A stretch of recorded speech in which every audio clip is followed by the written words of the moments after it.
वृंदा एक पतिव्रता स्त्री थी जिसका पति असुर राजा जालंधर था।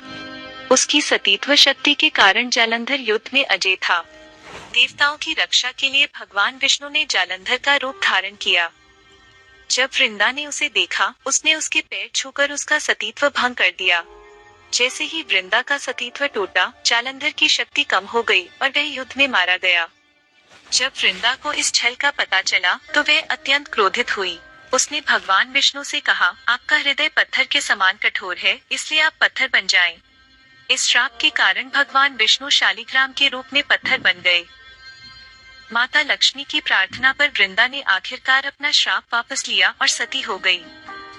वृंदा की राख से तुलसी का पौधा उत्पन्न हुआ। भगवान विष्णु ने अपनी इस भूल का सुधार करते हुए वृंदा को वरदान दिया कि वह सदा उनके साथ रहेंगी। यही कारण है कि हर साल कार्तिक मास में तुलसी विवाह का आयोजन किया जाता है, जहां तुलसी और भगवान विष्णु का विवाह संपन्न होता है।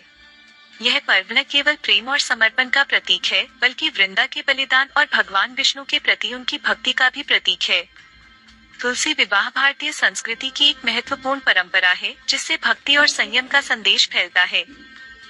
यह उत्सव न केवल सांस्कृतिक मूल्य स्थापित करता है, बल्कि समर्पण और प्रेम के प्रति आदर्श प्रस्तुत करता है।